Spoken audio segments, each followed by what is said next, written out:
درود بر دوستان عزیزم. امیدوارم از هر شهر قشنگ ایران هستید یا از کشورهای مختلف دنیا دارین ویدیوی منو میبینین، حال دلتون عالی باشه. من نازنین هستم و خوش آمدید به کانال سفرهای من. خوشحال میشم همین الان دکمه سابسکرایب رو بزنید و به جمع دوستان من بپیوندید و همینطور دکمه زنگوله کنارش رو تا ویدیوهای بعدی من برای شما نمایش داده بشه. سپاسگزارم از تک تک شما عزیزان. امروز شما رو آوردم غرب تهران، مرکز خرید گلستان. مرکز خرید گلستان یکی تو میدون هروی بود و یکی هم تو غرب تهرانه. غرب تهران پر از مراکز خرید بزرگ و پرزرق و برقه، پاساژهایی که میزبان بهترین برندهای روز دنیا از محصولات مختلفن و طرفداران مد و فشن را به سمت خود جذب میکنن. اما نباید تصور کنیم که تمام مراکز خرید غرب تهران پر از تجملات و رنگ و لعابند. تا حالا مرکز خریدای شیکی بهتون نشون دادم، ولی از تصویر که مشخص هست مرکز خرید گلستان یکی از قدیمی ترین مراکز خرید تهرانه. با گذشت سالها هنوز اصالت خودش رو حفظ کرده. پاساژی دنج و آرام که با ظاهری ساده و افتاده زرق و برق پاساژهای لوکس غرب تهران رو نداره، ولی هنوز مشتریان خاص خودش رو از دست نداده. این مرکز خرید در سال 1375 ساخته شد و مردم غرب نشین تهران این مجتمع رو به عنوان یکی از اولین مراکز خریدشان تجربه کردند. این مرکز خرید 6000 متر مربع مساحت داره و با معماری کلاسیک ساخته شده. دارای 187 واحد تجاری و 82 غرفه مختص بازارچه در 3 طبقه تجاری این مجتمع و 3 طبقه پارکینگ که میریم به سمت حیاط بهتون نشون میدم.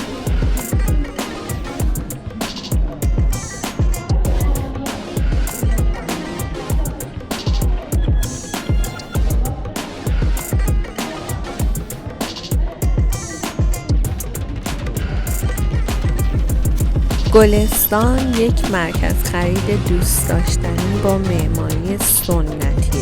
کل نمای بیرون و داخل مجتمع همونطور که میبینین آجری هست و حکایت از قدیمی بودن آن داره.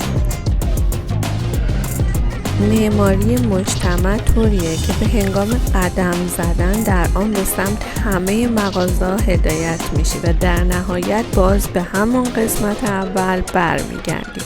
این راه رو که میریم بعد میره وارد تراس میشه که خود تراس چند تا کافه داشت و نمای حیاط شرقی و غربی رو میتونید از این بالا ببینید که بعد که وارد حیاط میشیم از قسمت پارکینگ وارد کافه های اینجا میشیم و همه کافه ها رو بهتون معرفی میکنم.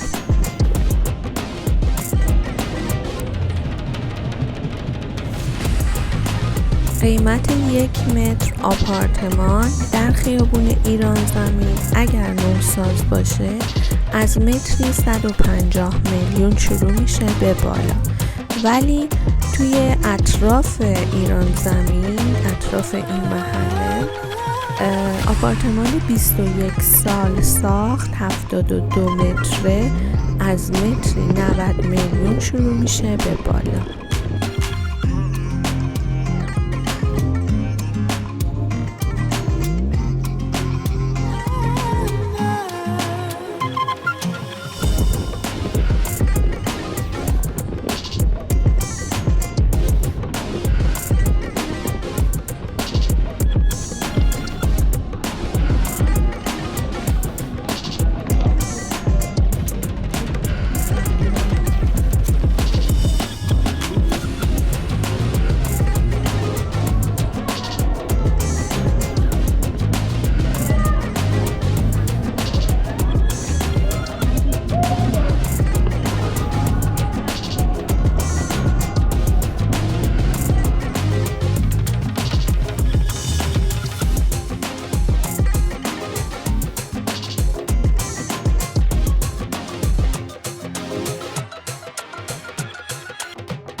اینجا کافه بسیار شیک اینترنی هست. البته شعبه دومشون، شعبه اولشون تو جردن هست.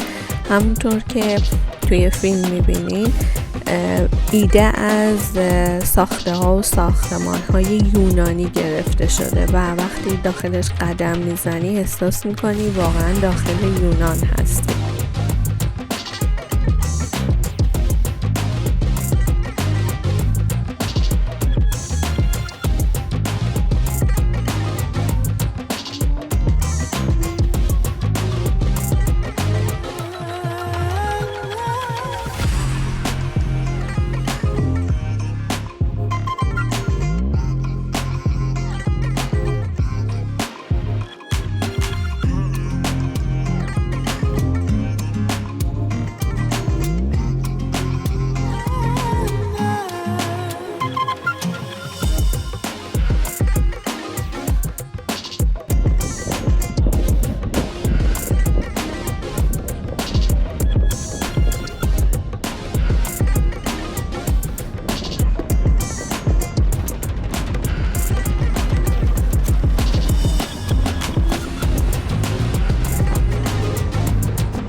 از این قسمت میری وارد پارکینگ مرکز خرید گلستان میشیم و یک قسمت پله میخوره میریم پایین، وارد یه محوطه میشیم که گفتم بازارچه ها هستن.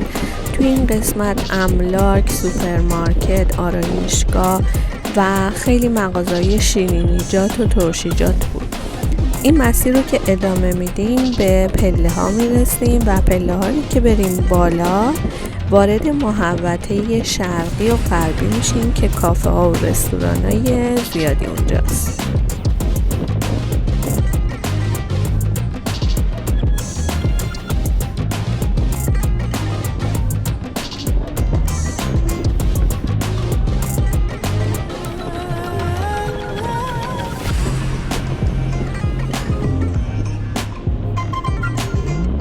بله، وارد بهترین قسمت مرکز خرید شدیم، کافه ها و رستوران های مرکز خرید گلستان.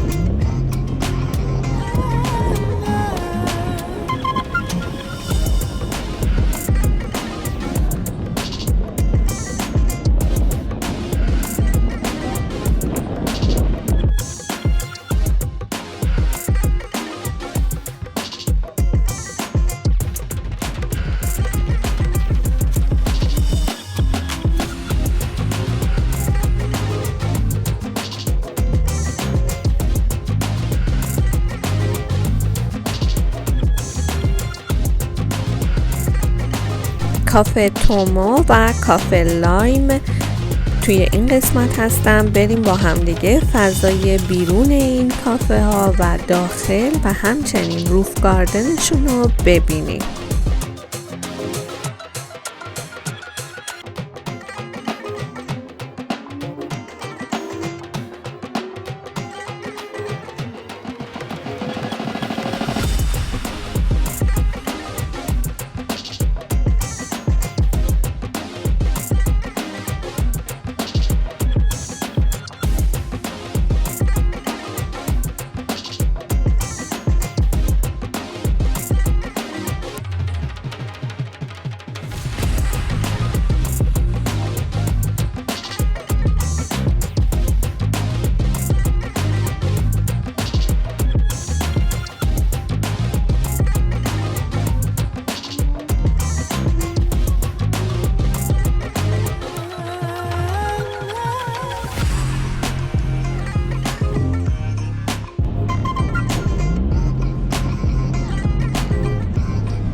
دوستان عزیزم، امیدوارم از معرفی این کافه و مرکز خرید گلستان لذت برده باشین.